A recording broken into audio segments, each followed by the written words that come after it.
Compartíamos la semana pasada acerca de un hecho glorioso. El Señor nos ha escogido, el Señor es quien nos ha santificado y es el Señor el que nos ama. Somos, por lo tanto, escogidos de Dios, santos de Dios y amados por Él. Este hecho tan importante hace que nosotros ahora, según lo que nos enseña el pasaje que estábamos viendo la semana pasada, debamos vestirnos de unas ropas muy especiales, y usa esa terminología la Escritura. Habla de como si fuera una especie de vestidura nueva que tenemos que nosotros estar vistiendo, porque es la prenda que ahora debería lucir todo cristiano.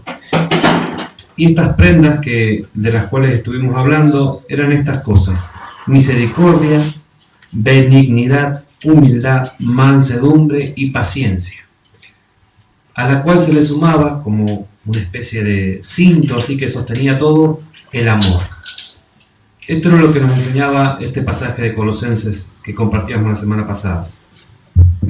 El que vamos a ver hoy, que es la continuación, le va a sumar como elementos nuevos la paz de Dios.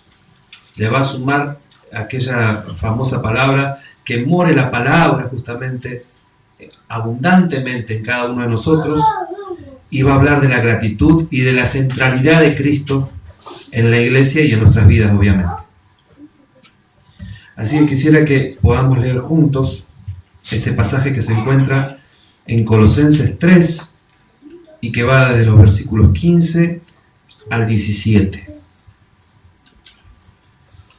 Colosenses 3, del 15 al 17, va a decir así: y la paz de Dios gobierna en vuestros corazones, a la que asimismo fuisteis llamados en un solo cuerpo, y sed agradecidos. La palabra de Cristo more en abundancia en vosotros, enseñándoos y exhortándoos unos a otros en toda sabiduría, cantando con gracia en vuestros corazones al Señor, con salmos e himnos y cánticos espirituales. Y todo lo que hacéis, sea de palabra o de hecho, hacedlo todo en el nombre del Señor Jesús, dando gracias a Dios Padre por medio de Él. Estos poquitos versículos que compartimos tienen un contenido enorme. Yo soy consciente de que de cada uno no del versículo, sino de mitades de versículos se podría escribir un libro. Así que vamos a resumir muchas cosas. Voy a confiar que ustedes van a seguir investigando estos pasajes después, que los van a seguir profundizando, porque realmente es muchísima la densidad de cosas que se dicen en este poquito espacio escrito. Sí quisiera compartir con ustedes algunos puntos importantes, y vamos a tratar de ir versículo por versículo, y a su vez dentro de cada versículo vamos a tener que ver algunas pequeñitas cosas que podemos sacar y que podemos leer hoy en cada uno de esos versículos. El primero que queremos analizar es el versículo 15, que dice: y la paz de Dios gobierna en vuestros corazones, a la que asimismo fuisteis llamados en un solo cuerpo, y sed agradecidos. Dentro del contexto que nosotros estamos hablando de relaciones sanas, si lo analizamos y vemos desde ahí, vamos a ver tres elementos. Hay una paz que debe gobernar primeramente nuestros corazones, la persona. Después dice: a la que asimismo fuiste llamados en un solo cuerpo, la comunidad. Y hay una actitud para desarrollar esta relación sana, tanto en nosotros mismos como en relación con otros en la comunidad. Y es esta de ser agradecidos. ¿Y qué relación tiene todo esto? Vamos a descubrirlo juntos ahora. Entonces, primer elemento, lo que dice la primera partecita de este versículo: y la paz de Dios gobierne en vuestros corazones. Fíjense que la paz es de Dios. Es la paz que solo Cristo ofrece. Es la paz de la reconciliación entre el hombre y Dios por medio de la obra y la persona del Señor Jesucristo. No hay otra posibilidad de paz profunda, no la paz que el texto bíblico nos enseña, que no sea la paz que da Dios, la que solo Él puede ofrecer. Estamos en esa paz.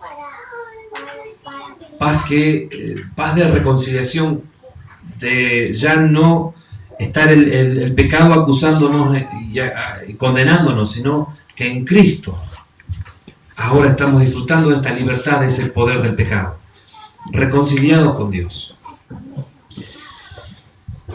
En esta congregación a la que le está escribiendo, como en toda congregación que ha existido, existe y existirá, esta paz no libra a los miembros que viven dentro de esa congregación, que desarrollan su fe en esa congregación, que tengan diferencias, que hayan pequeñas cosas en las cuales no están de acuerdo. Puede surgir eso, y surge, donde hay dos personas hay dos pensamientos distintos, y a veces tres. Ese era el dicho casi más antiguo de los bautistas, ¿no? De los bautistas estamos hablando, la congregación denominación a la que pertenecemos.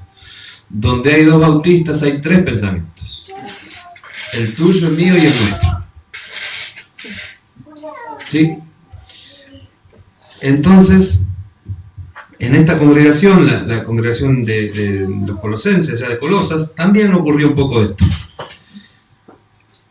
Es interesante analizar esa frasecita primera de este versículo. Y la paz de Dios gobierna, dice nuestra traducción.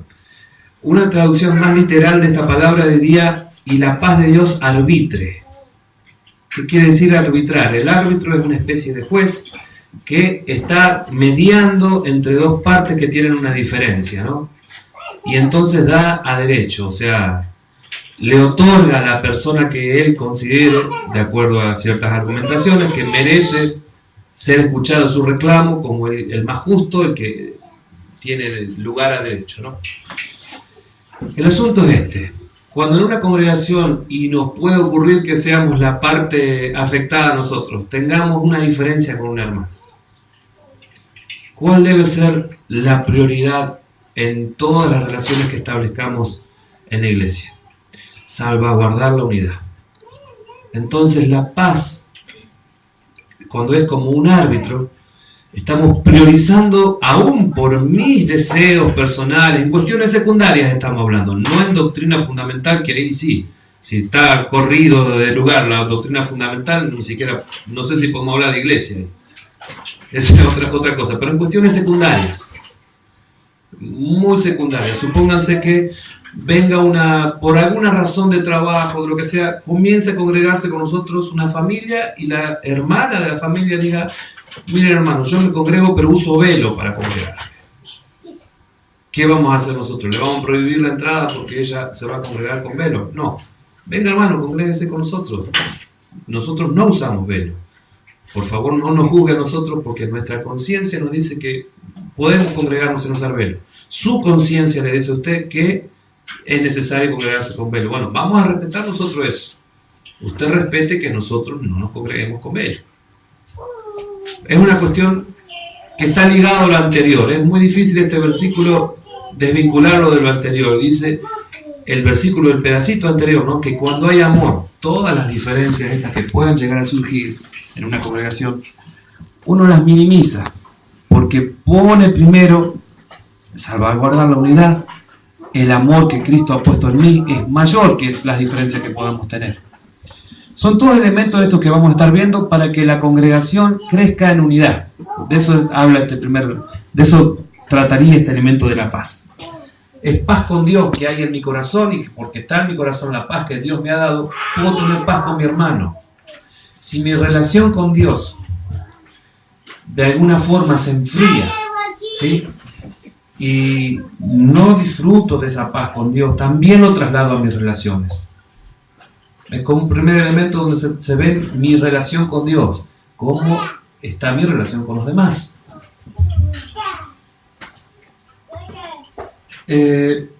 Cristo es el modelo de todas estas relaciones, y nosotros no podemos imponer nuestra forma a otros, ni otro nos va a imponer a nosotros, sino que el modelo que debemos seguir de cómo debiéramos nosotros vivir es siempre Cristo. Hay algunas cosas muy prácticas que el Señor nos dice a lo largo de toda la Biblia de cómo respetar en nombre de esta paz, en nombre de la unidad, a nuestro prójimo. Digo prójimo, digo hermano, pero pensando que estas relaciones se pueden extender no solo dentro de un templo, sino a toda nuestra vida. Dice el Señor como una primera cosa: ama a tu prójimo. prefiere a tu prójimo, va a decir en otro lugar, ¿no? Prefiere a tu hermano, prefiramos a nuestro prójimo. No pagues mal por mal, nos enseña en otro lugar. Sirve a tu prójimo. Cuida a tu prójimo. Anima a tu prójimo. Predica a tu prójimo. Y dentro de predicar, entiendo que es predicarle las buenas noticias del Evangelio a tu prójimo, evangelizar, pero también entiendo que es exhortar a nuestro hermano, a nuestro prójimo, en cuanto a volverse a la Escritura, volverse a la rectitud de Dios, ¿no? Ora a tu prójimo. Y ustedes seguramente están pensando alguna otra cosa que el Señor nos demanda que hagamos en relación a nuestro prójimo. Soporta a tu prójimo, decíamos el otro día, ¿se acuerdan? Me viene ahora a la mente. En todo, en muchas cosas. Entendíamos el otro día que soportar no es dejarle hacer lo que quiera. En algunas cosas hay que, con amor, charlarlo, porque si vemos que está andando en una cosa que no le va a bendecir en su vida, y está a su vez dañándome a mí, no es que yo me voy a aguantar todo, sino que voy a ayudarlo para que él corrija eso, para que no me dañe a mí, no dañe a otro, no se dañe a sí mismo, pero siempre con amor. Un predicador decía que estaba escuchando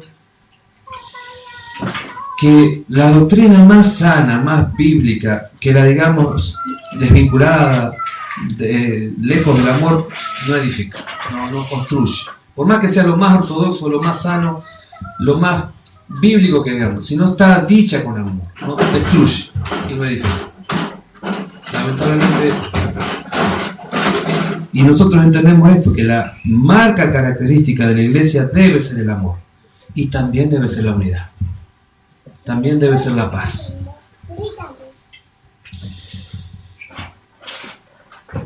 A la que asimismo fuiste llamados en un solo cuerpo.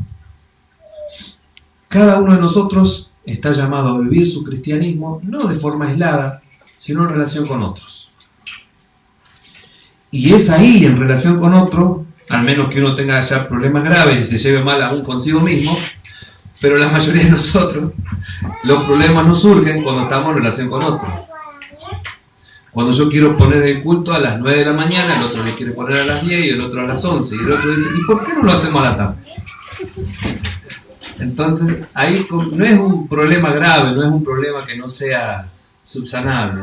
Pero, si a eso le sumamos, ¿y por qué no hacemos también la Santa Cena cada 2 meses? No, cada 15 días tiene que ser. ¿Y por qué no nombras a tal de tal cosa? ¿Y por qué no...? Bueno, todas esas pequeñas cosas se van sumando. Y cuando queremos acordar, el que nunca habló dice, al final a mí nunca me escucha, yo me voy de acá. Y el otro va a decir, sí, siempre hace lo que él quiere. Y ninguno está trabajando para la unidad. ¿Sí? Esto de la unidad, tanto en mi relación con Dios, uno con Dios, para poder ser uno también con los demás.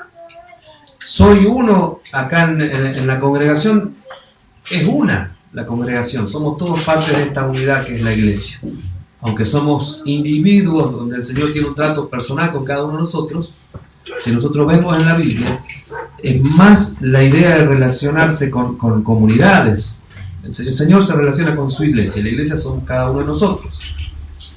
Pero veamos más allá de nosotros mismos, eso es el llamado de esto. La paz se edifica cuando yo dejo de ver un poquito más allá de lo que me pasa a mí y empiezo a ver lo que le pasa al otro también. Y eso también es parte de morir a nosotros mismos. Ya el otro comienza a ser parte de mí. Porque es también parte de Cristo. Yo estoy unido a Cristo y el otro está unido a Cristo. Y todos estamos unidos en lo mismo, al Señor Jesús. No sé si puedo lograr hacerles ver eso.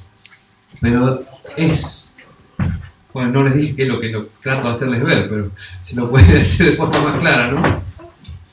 Pero estamos unidos a Cristo. Cristo está en nosotros, Cristo está en vos, Cristo está en mí, Cristo está en cada uno de nosotros. El mismo Cristo. Nos llama a ser parte de la misma iglesia.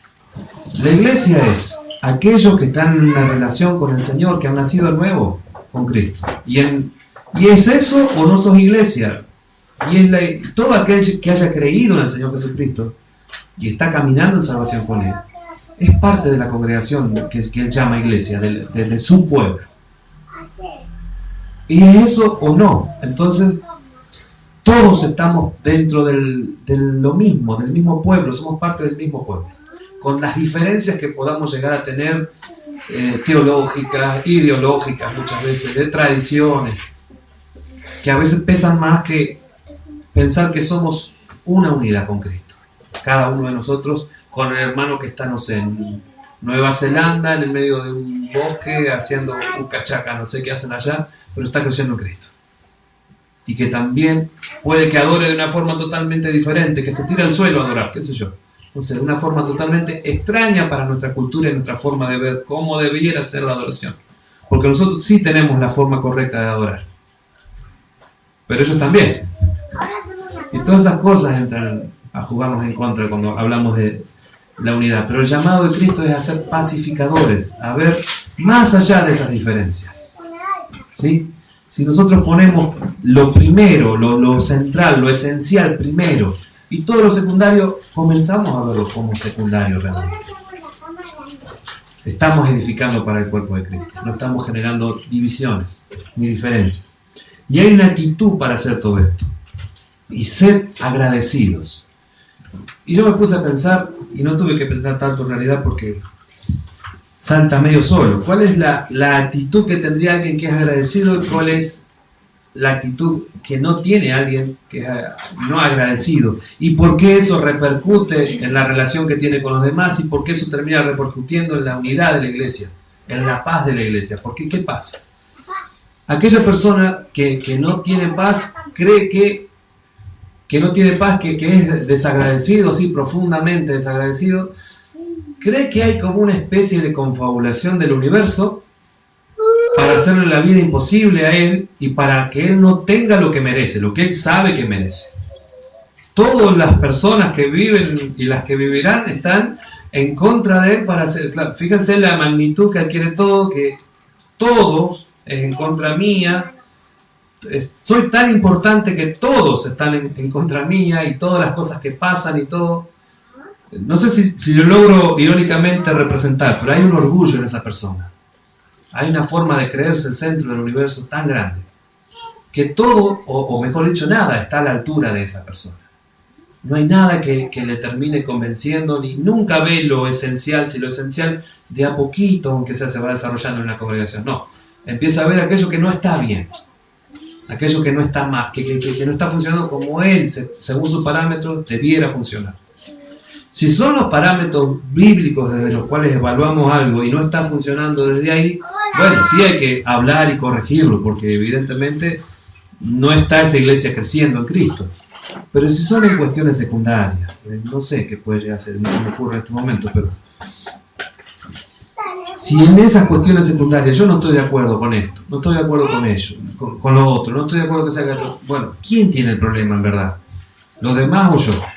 Si yo soy una persona que con todo me quejo de todo, nunca está bien nada en la congregación, ni en nada que sea. ¿Quién soy? Soy un problemático yo. Bueno, volviendo y tratando de recapitular todo esto.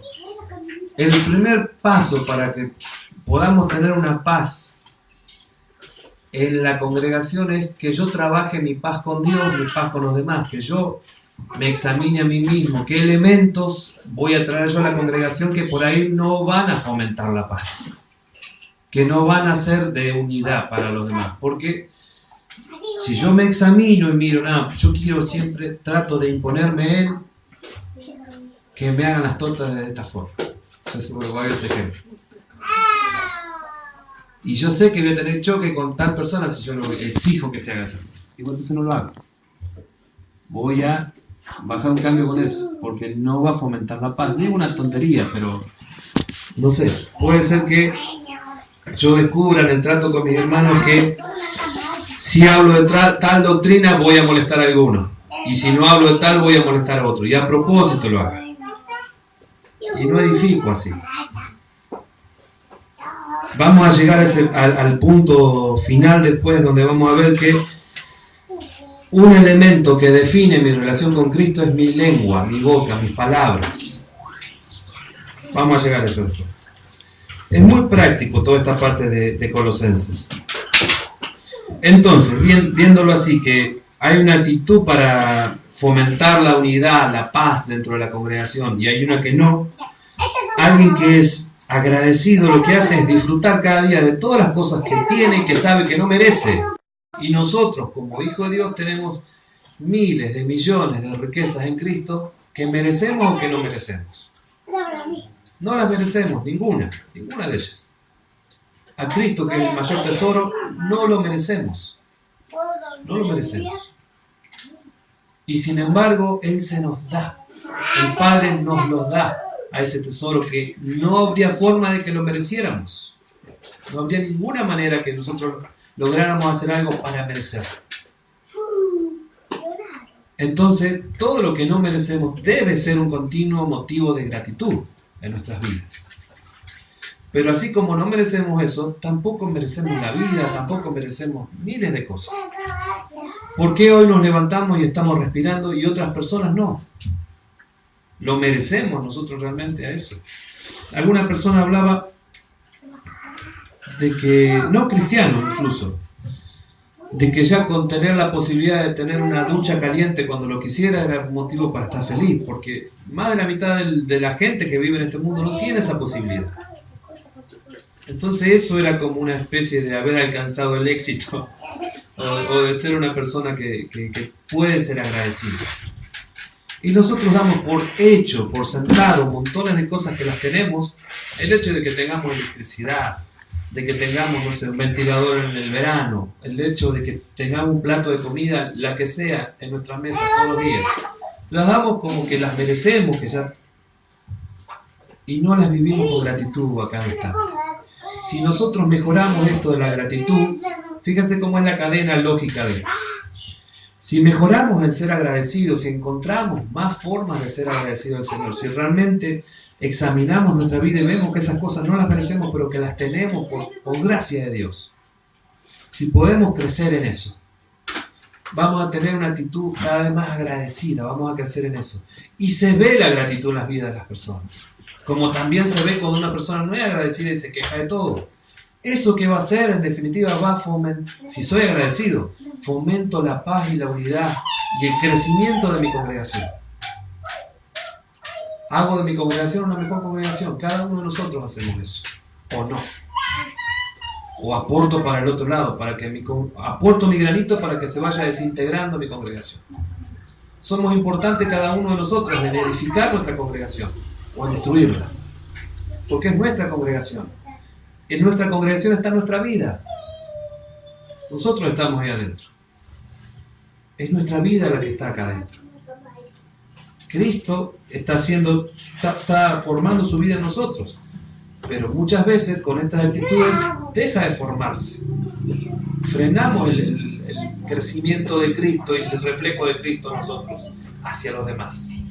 No hay nada que evangelice más al resto de las personas que no conocen de Cristo, que vean en Cristo en nosotros. Eso es lo que más evangeliza, el testimonio veraz de que lo que decimos, de que hay una posibilidad de vida transformada, lo vean en nosotros. Eso evangeliza el Señor. Si somos personas entonces alborotadoras y donde vamos generamos problemas y cosas, reveamos nuestra relación con Cristo, reveámosla en serio.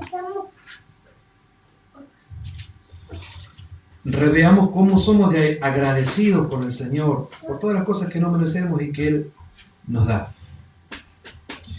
Sale entonces acá el problema del orgullo y la carne. ¿Qué hace básicamente el orgullo en este sentido que está muy relacionado con esto de no ser agradecidos? Va a exagerar los defectos de los hermanos y va a minimizar los nuestros. Y de esa forma yo nunca soy corregido, nunca acepto corrección, nunca cambio. Y pasan los años y no crezco en el cristianismo. Por el contrario, la persona, como nos decía el otro día, que se vistió de humildad, escucha cuando se le exhorta, escucha cuando otro hermano con amor quiere edificar su vida, y dice, sí, yo no lo veo hoy que tenga este defecto, y el hermano lo está viendo, quizás sí lo tenga. voy a revisarme, voy a pasar un tiempo con Dios revisándome, a ver si a la luz de la Escritura tengo esto. Voy a pedir a otros hermanos que me digan si también ven esto en mí. Y puede que yo no lo esté viendo, y puede que sí lo esté viendo en otro hermano. Eso decía Núñez, si no me equivoco, ¿no? Que las cosas defectuosas o malas que yo veo en mi hermano, es posible que las esté viendo porque yo las tengo primero y las sé reconocer por eso. Así que un punto a comenzar a trabajar es, cuando vea defectos en los demás, es mirar y examinar que esos defectos posiblemente están en mí. Así que ahí tengo área para... he comprado un terreno grande para trabajar ahí. Tenemos un montón de cosas que laburar en serio. Yo creo que ahí ya tendríamos un mensaje. ¿Sí? Es de cómo hago para que la paz se desarrolle en el seno de mi congregación, pero también lo traslado esto en mi casa, en mi vecindario, en mi trabajo, en todos lados. Porque no dejamos de ser, o no debiéramos dejar de ser el mismo acá adentro que afuera, que en todas las actitudes, en todos los lugares. En realidad este es el primer punto de 3 que tengo para compartirles. Vamos a ver hasta dónde llegamos. Recordando y repasando, la paz que da Cristo como único mediador entre Dios y los hombres es la primer paz, el primer sentido de paz que estuvimos viendo. La paz no es ausencia de ningún tipo de conflicto, eso lo sabemos. En primera instancia es una declaración de guerra al pecado, la paz del cristiano. Porque ahora estoy en paz con Dios. Antes estaba en guerra, enemistado con Dios. Ahora estoy en paz con Dios. Antes era amigo del pecado. Ahora estoy en guerra contra el pecado. Y es una batalla constante esa que establezco contra el pecado. Debiera ser. Debiera morir a mí mismo para ir venciendo cada vez más el pecado. Con la gracia de Cristo, obviamente. Yo no lo hago solo. Lo hace la obra transformadora del Espíritu Santo en mí. ¿Qué hago yo? Voy reconociendo que en todas y cada una de esas áreas que el Señor me va mostrando, hay pecaminosidad todavía en mí. Y esa es la forma en la que Él va trabajando a través de su palabra, me va mostrando cuáles son esas áreas oscuras en mí y las va iluminando. Pero de a poco, es un proceso. Otro punto interesante para tener bien claro es que si la iglesia no es el ejemplo de paz en la tierra, no hay nada más que lo pueda proveer. No hay ninguna otra institución, no hay ningún otro grupo humano que debiera reflejar más la paz. Porque ahora estamos en paz no con otro país, en paz con Dios. Entonces se nos tiene que ver esa paz, transparentemente, se nos tiene que con claridad ver. En las relaciones que tenemos entre los hermanos, con muchísima claridad se nos tiene que ver, pero también en todas las relaciones que tenemos, en nuestro trabajo con nuestros jefes, con nuestros familiares, en todas las relaciones. Teniendo esta salvedad, ¿no? En todo lo que depende de nosotros. Cuando algún familiar se enoja por no sé qué razón, y no hay forma de hacerlo entrar en razón, y no conoce de Cristo, y bueno, uno hace todo lo posible por estar en paz con esa persona. Pero si la persona no quiere, no puedo obligarla tampoco, pero yo sí tengo paz para con esa persona. Yo sí puedo trabajar en que estar con esa persona no me afecte, no me dañe, no me genere odio, no me genere rechazo, no me genere amargura. Porque ¿qué va a hacer la amargura si no? Me va a quitar la paz. Cuando quite la paz en mi vida, va a hacer que mi relación con los hermanos vaya resquebrajándose de muy poquito. Yo ayer les compartía esto de las termitas, cómo trabaja la termita en un árbol grandote, ¿no? No es de la noche a la mañana que se come en todo el corazón del árbol una termita. Lleva años, años y años. Una termita es como un granito de arroz, una cosa así. No sé, ya la experta, ¿qué tamaño tiene? Más chiquito que un arroz. Bueno, pero sin embargo, se van comiendo árboles. Y alguna vez veíamos unos árboles que había allá en Canadá, en el sur de Canadá, que eran árboles que tenían que, como 8 personas se tenían que tomar de la mano para abrazar el tronco, eso, una cosa de no sé cuántos años, pero tenía un diámetro como de 8 metros, una cosa increíble. Sin embargo, con muchos años de trabajo ahí, que nadie se da cuenta porque es un trabajo interno, se termina cayendo un día el árbol este. Y está hueco adentro. porque algo se lo comió. La amargura trabaja así en nuestros corazones, el pecado trabaja así en nuestros corazones. Nadie se da cuenta de lo que nos va pasando por dentro. Dicen algunos, no, la posesión va por dentro. Hablan de eso, que podemos tener la cara. Y ayer leía un comentario que escribió una chica que tengo, una alumna que no es cristiana, y decía que tenía problemas, amarguras, pero tengo que seguir poniendo cara de simpática. Y a veces nos pasa eso. Pero va trabajando adentro eso. Y si yo no lo trabajo, no sano eso, es como una infección que no se sane a tiempo, que no se busca el remedio que puede curar eso.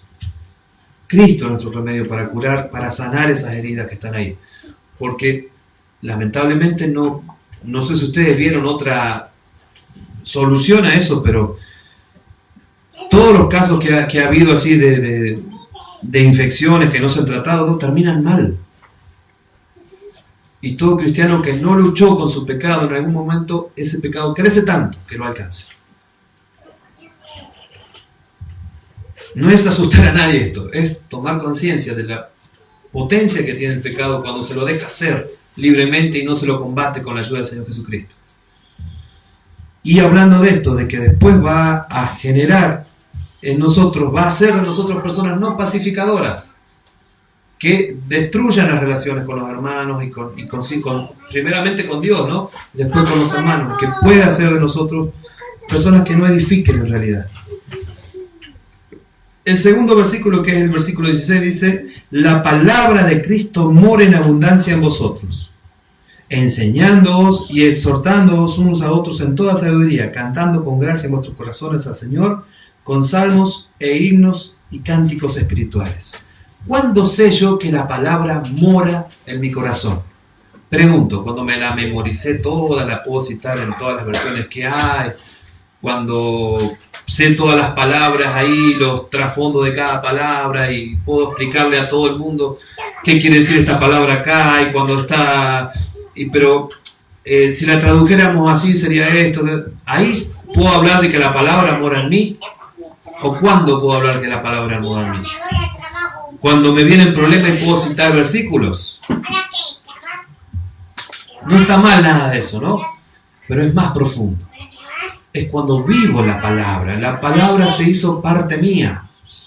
Y ya no hay distinción casi entre lo que yo hablo y lo que la palabra dice. Entre lo que yo pienso y lo que la palabra dice. Lo que yo digo, hago y pienso, hay una compenetración tan grande que la palabra está haciéndome a mí.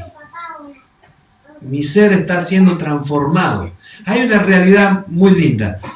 La palabra transforma nuestras palabras. Acuérdense de esa frase. Toda nuestra forma de hablar, que es expresión de nuestro pensamiento, cuando la palabra mora en nosotros, lo va transformando. No les pido que hagan esta prueba, pero si uno deja de alimentarse de la palabra largo tiempo, va a notar cómo ya no es la palabra lo que a uno le sale naturalmente. Salen otras cosas. Otras cosas que son nosotros, no la palabra. Cuando la palabra mora, ¿en qué lo veo yo eso? En cómo respondo a las situaciones, cómo vivo. Ahí está la palabra morando en mí. Imagínense que les está escribiendo unos hermanos que no tienen así un conocimiento teológico como el que tenemos nosotros, no tienen acceso a una biblioteca donde van a aprender los significados de no sé qué cosa. No lo necesitaban, porque ellos entendían perfectamente de lo que estaba hablando. Pero el desafío sigue siendo el mismo: vivir la palabra, superar las diferencias que podamos llegar a tener desde la palabra, sujetos a la palabra. Y fíjense de qué tipo de fruto habla cuando dice que como evidencia de que la palabra mora en cada uno de nosotros. ¿Qué va a ser como una contundente evidencia de que la palabra está habitándome y que yo estoy hablando la palabra? Justamente esto. Va a tener como resultado que yo voy a poder enseñar y exhortar a otros con toda sabiduría. no la mía, la palabra que mora en mí me otorga. Entonces hay una relación entre lo que puedo hablar y cómo me está habitando la palabra. Soy de mayor edificación para el cuerpo de Cristo cuanto más la palabra mora en mí, cuando más soy como la palabra dice.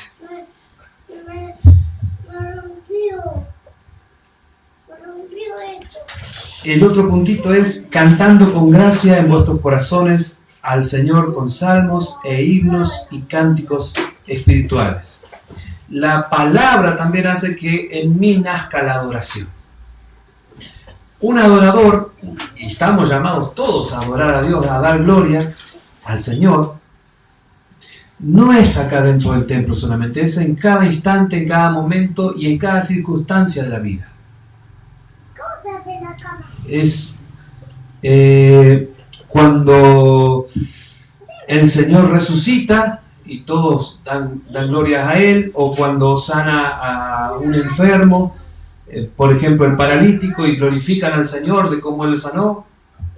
Pero también es Habacuc, cuando Él dice, cuando me falte todo, también te voy a seguir adorando. Porque lo que me pase a mí no va a cambiar quién es Dios. Y la adoración nace del saber profundamente que Él es Dios, lo que ha hecho, lo que hace y lo que hará el Señor. De ahí nace nuestra adoración, de conocer a Dios. Entre más conocemos a Dios, mejor podemos adorarle. En espíritu y en verdad nos enseña Él. Porque como dice acá, cantando con gracia, fíjense donde dice, en los templos a viva voz, con el mejor equipo, en vuestros corazones. Porque la realidad es que la adoración verdadera, genuina, nace internamente primero. Es la expresión externa de algo interno.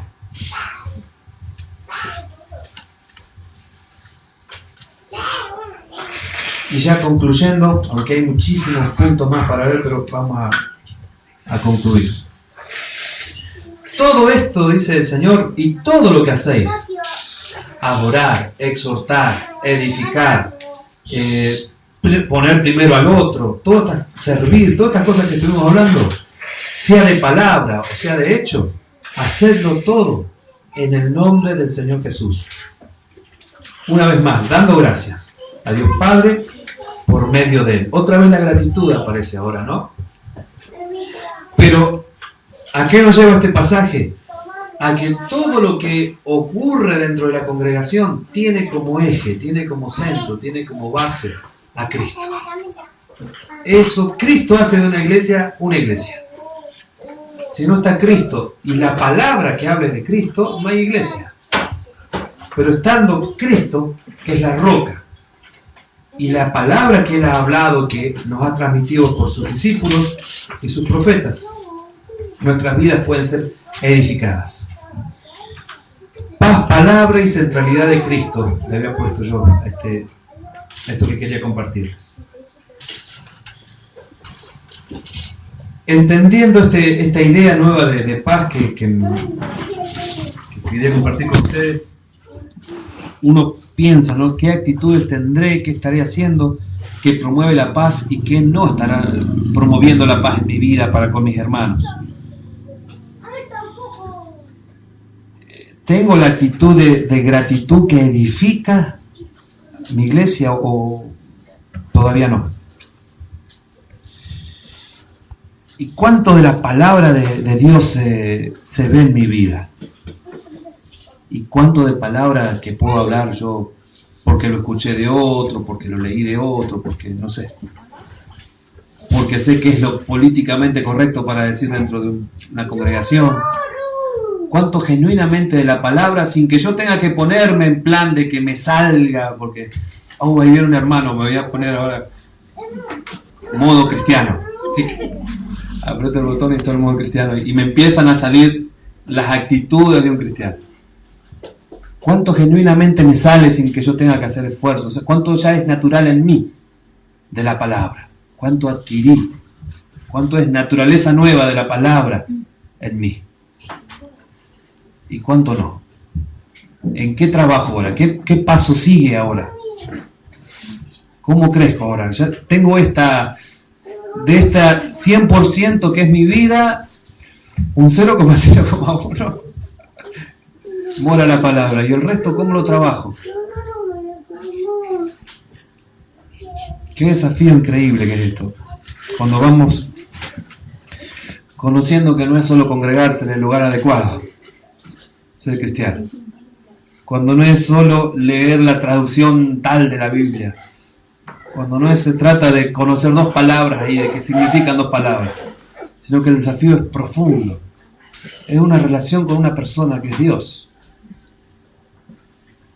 Yo los invito a que tengamos todo el tiempo la mayor actitud de gratitud para con Dios, pero que estemos reconciliándonos con el Señor todo el tiempo, que estemos en paz con Dios todo el tiempo, para que nuestra relación con Él fluya así naturalmente, que podamos crecer y que esa relación se pueda extender a los demás, porque no vamos a poder extender esa relación sana con los demás si no está nuestra relación con Cristo firme, sólida ahí.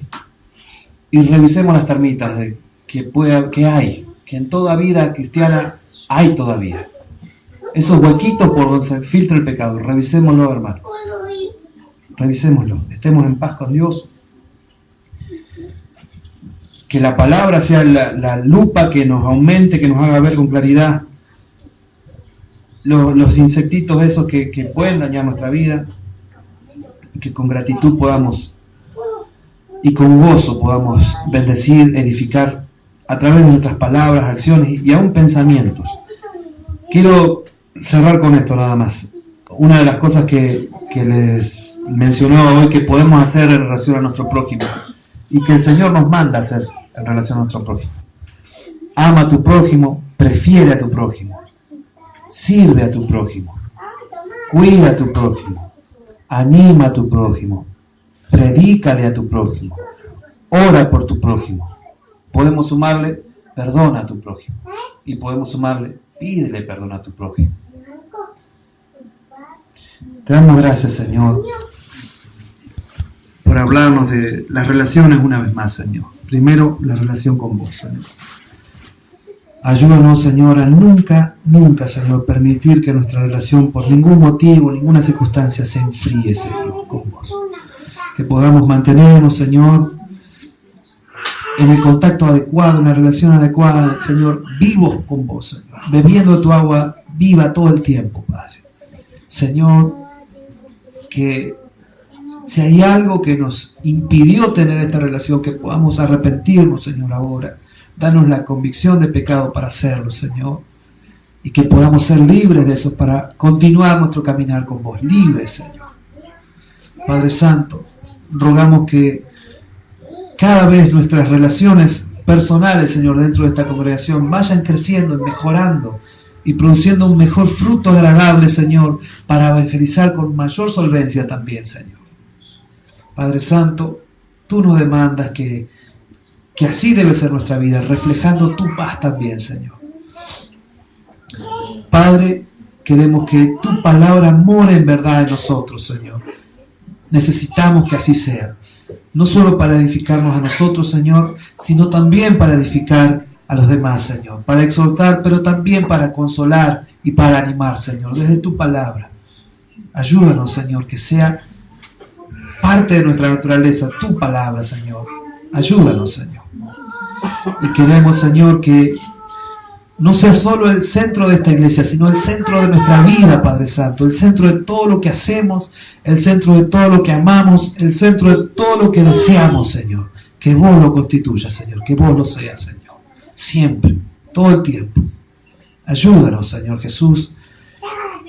Y aunque quizás nos permitiste ver la enorme distancia que hay en estar vestido como querés que estemos vestidos y cómo nos vemos hoy de desnudos, Señor. Que no sea este un motivo para sentirnos que es imposible, Señor, esto, sino para que nos motive a avanzar, Señor. Para que nos motive a crecer en vos, Señor. Que sea esto una palabra de ánimo, Señor. No solo de exhortación, Señor, sino de ánimo y de posibilidad, de esperanza, Señor. De esperanza que tenemos en vos, Señor. De que esto que parece tan utópico hoy, Señor, podamos ver lo que con vos es posible de realizarse en nuestra vida, Señor. Gracias, Señor, queremos dar por la transformación que has comenzado a hacer en nuestras vidas, Señor. Una transformación en el pensamiento, quizás por ahora, pero que sea también una transformación en nuestras palabras, Señor, y que sea una transformación en toda nuestra forma de vivir, Padre. Te damos gracias porque creemos y confiamos que así lo has comenzado a hacer. Y confiamos en lo que tu palabra dice, que vos que comenzaste esa buena obra en nosotros, la vas a ir perfeccionando, la vas a ir desarrollando y dándole un crecimiento. Así oramos, creyendo que así será, Padre Santo. Gracias te damos, Jesús. Amén.